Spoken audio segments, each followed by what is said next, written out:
여러분 1억 원을 1000억 원으로 만든 전설의 트레이더가 있다면 믿으시겠나요? 오늘은 그런 전설적인 인물, 일본의 BNF라는 트레이더의 이야기를 해보려고 합니다. 그리고 그의 주식 매매 전략을 우리가 잘 아는 비트코인 선물 거래에 적용하는 방법도 알아볼게요. 흥미진진하지 않나요? 자, 그럼 시작합니다. 먼저 BNF가 누구인지부터 간단히 알아볼까요? BNF 본명은 코테가와 타카시로 2000년대 일본 증권가를 뒤흔든 전설적인 개인 트레이더입니다. 그는 불과 약 1천만 원 남짓한 자본으로 시작해서 몇 년 만에 수천억 원대 자산을 일궈낸 것으로 유명해요. 어떻게 그런 일이 가능했을까요? 물론 운도 따랐겠지만 그의 남다른 전략과 원칙 덕분이었습니다. 재밌는 건 그렇게 돈을 벌고도 BNF는 검소한 생활을 했다고 해요. 비싼 차 대신 지하철 타고 점심은 편의점 도시락이나 라면으로 때우곤 했다죠. 그만큼 절제와 집중이 뛰어난 사람이었던 거죠. 자, 이제 본격적으로 BNF의 매매 전략에 대해 알아봅시다. BNF의 투자 비법은 한마디로 차트를 활용한 철저한 원칙 매매라고 할 수 있어요. 그 중에서도 특히 세 가지 키워드를 기억해주세요. 이동평균선 이격도, RSI, 그리고 철저한 손절매입니다. 이동평균선 이격도. 이름이 어렵게 느껴지지만 쉽게 말해 현재 가격이 이동평균선에서 얼마나 떨어져 있나 하는 거예요. 이동평균선은 일정 기간 동안의 평균 가격을 나타내는 선이죠. 예를 들어 일봉상 22동평균선은 지난 20일간의 평균 가격입니다. BNF는 주가가 이동평균선 대비 크게 하락한 종목을 공략하는 것으로 유명했어요. 보통 주가가 25일선보다 20% 이상 아래로 떨어져 있을 때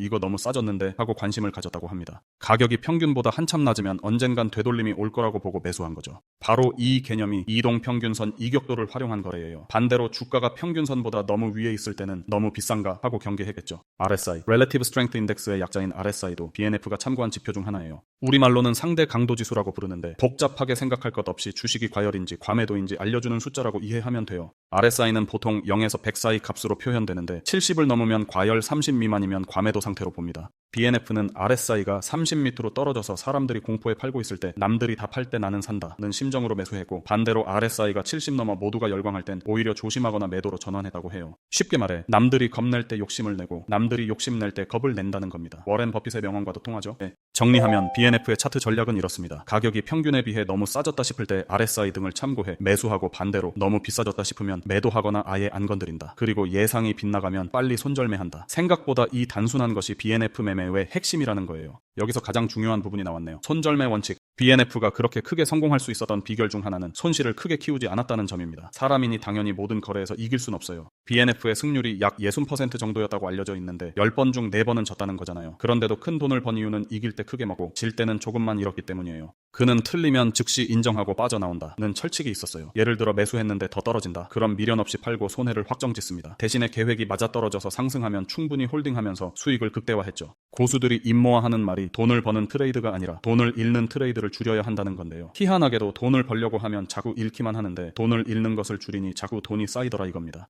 이제 BNF 전략을 비트코인 선물 거래에 어떻게 적용할 수 있을지 이야기해볼게요. 비트코인 선물은 가격이 내려갈 때도 수익 낼 수 있고 레버리지로 수익을 극대화할 수도 있어서 소액으로도 시드가 뻥튀기 가능한데요. BNF의 방식은 기본적으로 싸게 사서 비싸게 판다인데, 이 원리는 시장이 뭐든 통한다는 겁니다. 주식이든 비트코인이든 사람 심리가 움직이는 건 같거든요. 예를 들어 20일 이동평균선을 본다고 해봅시다. 최근 20일간의 평균 가격이겠죠. 만약 현재 비트코인 가격이 그 21선보다 한참 아래에 떨어져 있다면, 이격도가 크게 벌어졌다면 주식과 마찬가지로 과도하게 팔렸다고 볼 수 있어요. 특히 큰 악재로 며칠 새 급락했다면 더 그렇겠죠. 이때는 여기서 더 크게 떨어질 가능성 vs 반등할 가능성을 따져서 후자가 높다고 판단되면 선물 시장에서 롱 포지션을 고려해 볼 수 있습니다. 실제로 BNF는 미주호 증권의 주문 실수로 폭락하는 제이컴의 주식을 이건 이상하다라고 생각하며 계속 쓸어 담아서 단기간에 시드를 수십 배로 불릴 수 있었다고 합니다. 만약 비트코인 RSI가 30 밑으로 떨어져 있다면 와, 시장이 완전 얼어붙었네, 다들 팔고 있네 라는 뜻이겠죠. BNF라면 이런 상황에 겁내기보다 오히려 관심을 가졌을 거예요. 반대로 RSI가 70, 80 이렇게 높다면 대부분 사람들이 욕심부리며 사고 있다는 뜻이니 이때는 오히려 마음을 가라앉히고 숏을 고려하거나 진입을 자제하는 게 BNF 스타일일 거예요.